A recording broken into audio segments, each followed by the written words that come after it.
नासिर ने इजहार मोहब्बत की एक मिसाल कायम की है। इस सदी के कामयाब खामद साबित होने की इन्होंने भरपूर कोशिश की है। तहाइफ में क्या क्या चीज़ें थी ये मैंने काउंट नहीं की, लेकिन अच्छा। इतनी चीज़ें थी। आपकी मोहब्बत, आपका प्यार था। हाँ बिल्कुल ऐसे, हर चीज़ की 10-10, 15-15 मैंने चीज़ें, एक चीज़ 15 चीज़ें ली थी। करते ही रहते हैं हम, छोटे मोटे ये फंक्शंस वगैरह भी करते रहते हैं, थोड़ी बहुत जो भी सेलिब्रेशन करते रहते हैं। तो ये जब भी गिफ्ट देते हैं सरप्राइज ही देते हैं। लोग तो सारे जेलस फील कर भी रहे हैं, उन्होंने करना भी है और तनकीद भी कर भी रहे थे और अभी भी करनी है। सब्सक्राइब करें और बेल दबाएं ताकि कोई खबर रह न जाए। बोल न्यूज़ के साथ मैं हूं आपका मेज़बान अरसलान आज़म। आज ये जो दो लोग आप देख रहे हैं ये रिश्ता इज़्दवाज में मुंसलिक हैं। मेरी लेफ़्ट साइड पे जो है नासिर साहब हैं और दूसरी जानिब हमारी भाभी हैं नायला। नासिर ने इजहार मोहब्बत की एक मिसाल कायम की है। इस सदी के कामयाब खामद साबित होने की इन्होंने भरपूर कोशिश की है। तो इनसे जानते हैं कि क्या ये वाकई ही कामयाब खामद साबित हुए हैं या नहीं।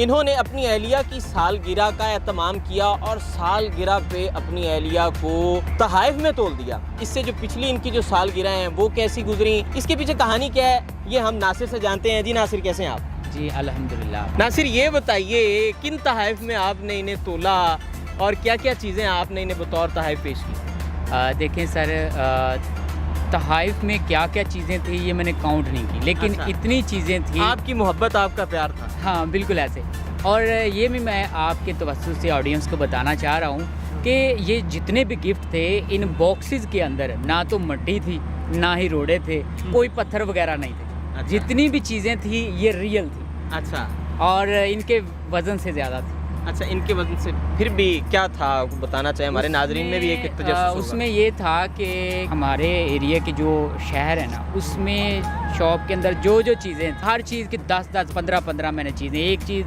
15 चीज़ें ली थी। अच्छा, मुझे ये बताइए कि ये आपकी पहली सालगिरह थी या इससे पहले की जो सालगिरह थी वो भी इसी एहतमाम से मनाई जाती थी?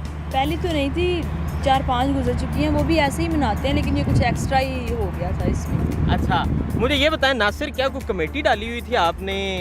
भरपूर तहाइफ, ढोल की थाप पे जो है वो लोग रक्स भी कर रहे हैं। देखिए कमेटी तो नहीं डाली हुई थी, ना तो कमेटियों से इतना बड़ा फंक्शन अरेंज होता सही। है और ना ही कोई जॉब होल्डर बंदा हो वो इतना बड़ा फंक्शन अरेंज कर सकता है। तो ये अचानक ही पेमेंट आई हमें, क्योंकि मैं बेसिकली यूट्यूबर भी हैं हम दोनों, तो हमारे चैनल चल रहे हैं यूट्यूब पे और इसके अलावा ऑनलाइन हम लोग पढ़ाते हैं।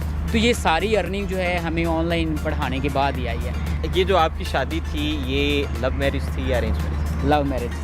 अच्छा, कितना अरसा हो गया शादी को? अल्हम्दुलिल्लाह 4 साल होने वाले हैं। अच्छा, 4 साल होने वाले हैं। अच्छा नायला, मुझे ये बताइए कि सिर्फ़ और सिर्फ कोई एक दिन ही इनकी मोहब्बत का इज़हार होता है या उससे पहले भी जो है अपनी निजी ज़िंदगी में भी मोहब्बत का इज़हार करते रहते हैं? करते ही रहते हैं हम, छोटे मोटे ये फंक्शंस वगैरह भी करते रहते हैं, थोड़ी बहुत जो भी सेलिब्रेशन करते रहते हैं। तो अच्छा, क्या जो है आपको सरप्राइजेस पसंद हैं? क्या ऐसा जो है ना कोई ना कोई ऐसी चीज़ होगी जिसको लेकर ये बहुत ज़्यादा आपको जो है ओवर कॉन्शियस होंगे? सरप्राइज़ तो सबको ही पसंद होते हैं, तो इसलिए मुझे भी पसंद है। ये जब भी गिफ्ट देते हैं सरप्राइज़ ही देते हैं। अच्छा, ये कैसे ख्याल आया कि पुराने दौर में हुआ करता था कि लोग ताजमहल बनवा देते थे, आपने सबको हैरान कर दिया? देखिए ताजमहल जो है या गाड़ी गिफ्ट करना, डायमंड की रिंग या बाइक वगैरह, ये दुनिया में हर बंदा देता होगा अपनी जो फ्रेंड हैं या दोस्त हैं या कोई भी है बंदा उसको अहलिया को देते होंगे गिफ्ट। लेकिन ये जो चीज़ है ना, मतलब कि गिफ्टों में तोलना, ये एक यूनिक थी। ये प्लानिंग नहीं थी कि 6 महीने पहले या 1 साल पहले कोई प्लानिंग थी बाकायदा। ये जब इनविटेशन कार्ड हमने बनाए तो जब इनविटेशन कार्ड भी आपने बनवाए थे और कितने लोगों को भेजे? इसी तरह तकरीबन फैमिली में थे, सारे फैमिली मेम्बर ही थे जिनको हमने इनवाइट किया। और जब भी किसी भी बंदे को हम इनविटेशन कार्ड देते थे तो ये बाकायदा कॉल करके कहती थी कि गिफ्ट ना कोई लेके आइएगा, मेरे जो हबी हैं मुझे गिफ्टों में तोल देंगे। तो क्लिक किया हुआ, मैंने सोचा कि वाकई में होना चाहिए ऐसा, गिफ्टों में तोलना चाहिए। मैंने तो इनको खुश करने के लिए और एक जिसको कहते हैं हैरान करने के लिए ये सब कुछ किया था। अच्छा, आप हैरान हुई जब आपने देखा कि ये तो रेल पेल हो चुकी है तहाइफ की? हाँ जी, मैं बहुत ज़्यादा हैरान हो गई थी। मैं तो उसमें बैठ ही नहीं रही थी तराजू में, मुझे यकीन नहीं आ रहा था। मैंने कहा कहीं मैं गिर ही ना जाऊँ कि मतलब मेरा वेट इतना होगा भी या नहीं, लेकिन वो मेरे वेट से ज़्यादा ही थी चीज़ें। तो मैं बहुत हैरान हुई उसको देख के। हर लड़की की ख्वाहिश होती है कि उसे चाहने वाला खामन मिले और आपकी ख्वाहिश पूरी हुई, इस हवाले से क्या कहना चाहेंगे?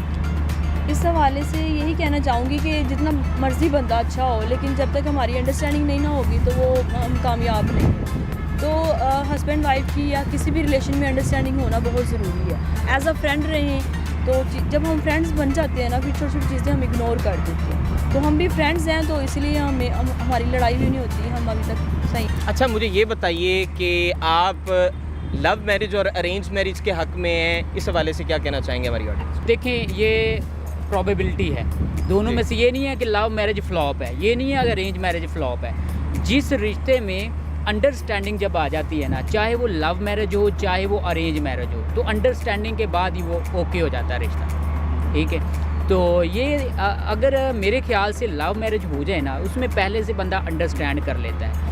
मैं वैसे नंबर जो है वो ज़्यादा लव मैरिज को दूँ। लव मैरिज के हक़ में? आप भी लव मैरिज के हक़ में हैं? मैं दोनों के ही हक़ में हूँ कि वही ना कि अंडरस्टैंडिंग होनी चाहिए, चाहे लव है चाहे अरेंज है, तो बंदा कामयाब रहता है। अच्छा, हमारे ना मुआशरे में, सोसाइटी में होता ये है कि जी खामद और बीवी की जो है बहुत अच्छी अंडरस्टैंडिंग हो तो लोग तो काफ़ी जलते भी हैं, इस हवाले से क्या कहना चाहेंगे?